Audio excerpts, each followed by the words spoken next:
I just had to let you know you're.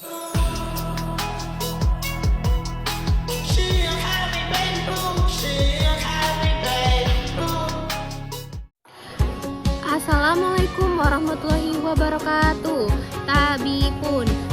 Perkenalkan, nama saya ada Ratna Lekra. Di sini saya dari kelas 11 3. Di sini saya akan membuat video wawancara tentang mitigasi bencana alam tsunami pada tahun 2018 akibat Gunung Anak Krakatau yang meletus.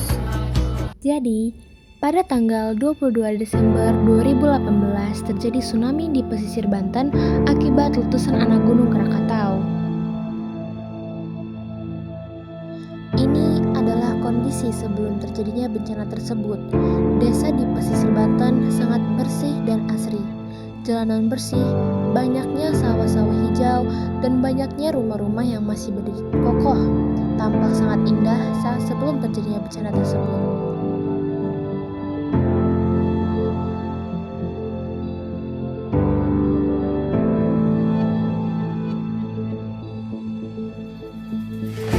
Dan ini adalah kondisi desa di pesisir Banten saat setelah terjadinya bencana tsunami tersebut. Terlihat banyaknya gedung-gedung yang telah hancur dan pepohonan yang tumbang tergulung arus tsunami. Yang sebelumnya rumah-rumah masih tampak kokoh dan juga jalan-jalan yang bersih, banyaknya sawah-sawah hijau, sekarang tidak ada lagi pemandangan yang seperti itu. Hanya ada rumah-rumah yang telah hancur dan jalanan yang penuh dengan kayu-kayu serta pepohonan yang telah tumbang.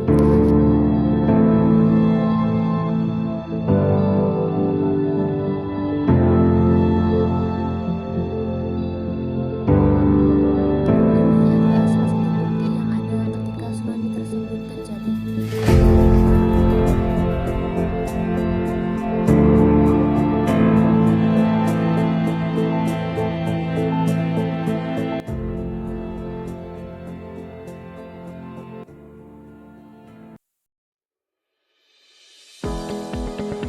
Tsunami.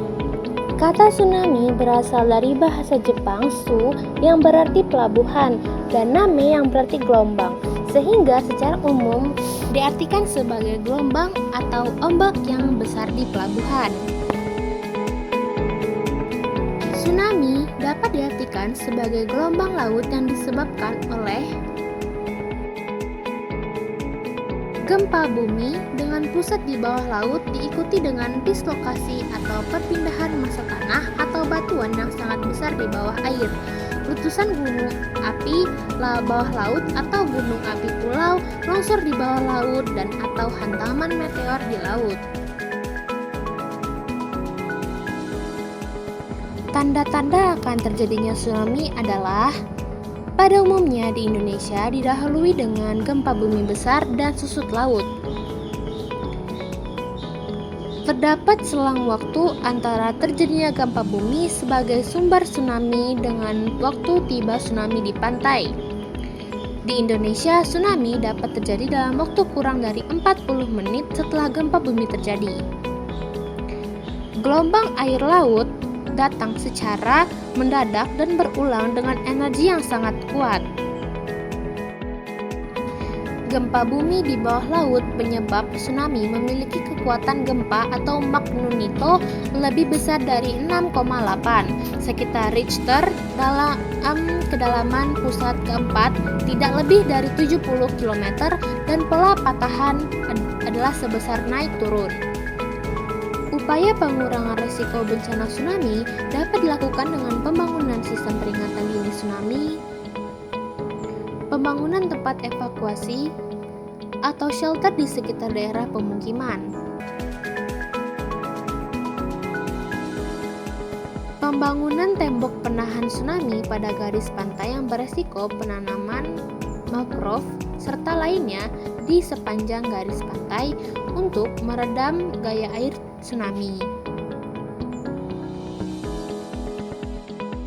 Meningkatkan pengetahuan masyarakat lokal khususnya yang tinggal di pinggir pantai tentang tsunami dan cara-cara penyelamatan dini terhadap bahaya tsunami. Segera melapor secepatnya pada pihak yang berwenang jika melihat tanda-tanda akan terjadinya tsunami.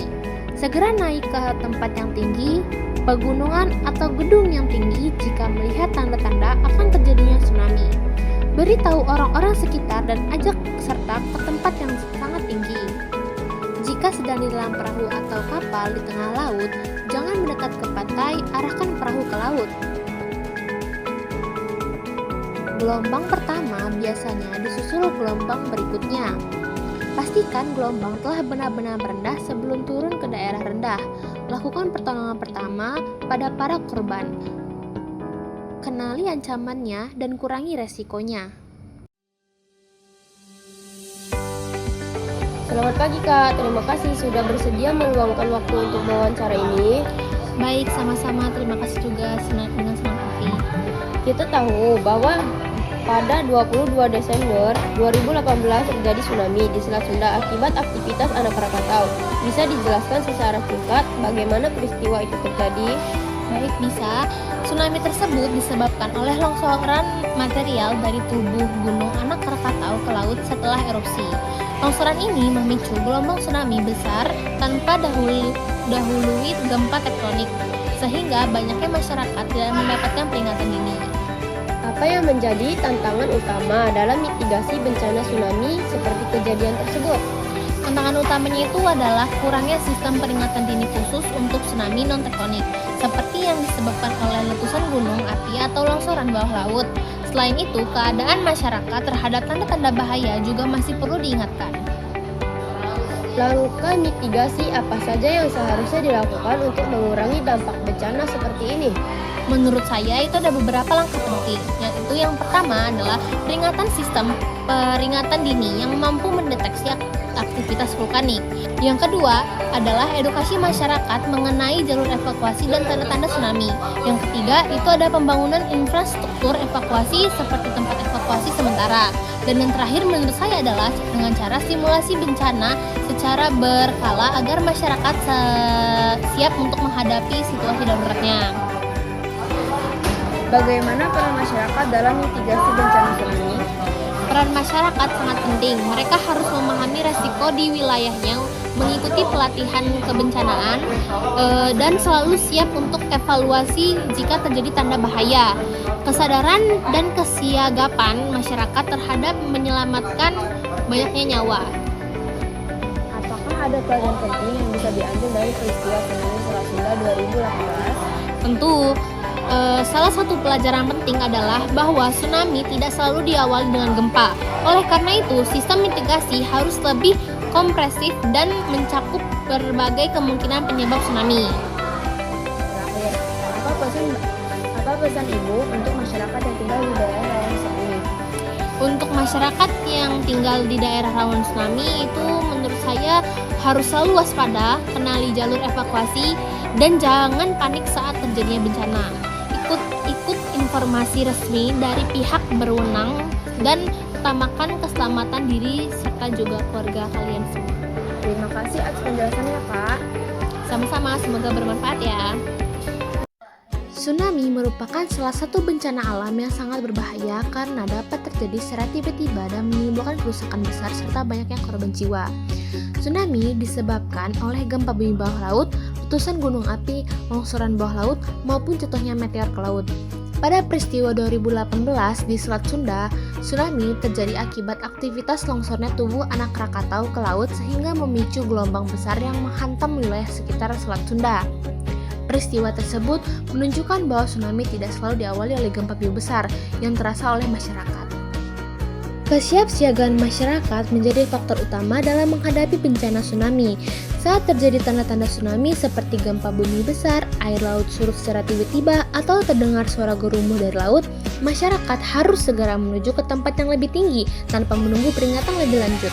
Dengan pengetahuan, kewaspadaan, dan kerjasama antara pemerintah serta masyarakat, dampak bencana tsunami dapat dikurangi sehingga keselamatan jiwa dan kerugian dapat diminimalkan. Oleh karena itu, upaya mitigasi bencana tsunami sangat penting dilakukan untuk mengurangi resiko dan dampak yang ditimbulkan. Mitigasi dapat dilakukan melalui pembangunan sistem peringatan dini, penyediaan jalur dan tempat evakuasi, pembangunan tembok penahan ombak, serta penanaman mangrove di sepanjang pantai untuk membantu meredam kekuatan gelombang. Selain itu, masyarakat juga perlu diberikan edukasi dan pelatihan mengenai tanda-tanda tsunami, cara menyelamatkan diri, serta pentingnya mengikuti informasi resmi dari pihak yang berwenang. Sekian video dari saya, thanks for watching. Saya ucapkan wassalamualaikum warahmatullahi wabarakatuh. I just had to let you know you're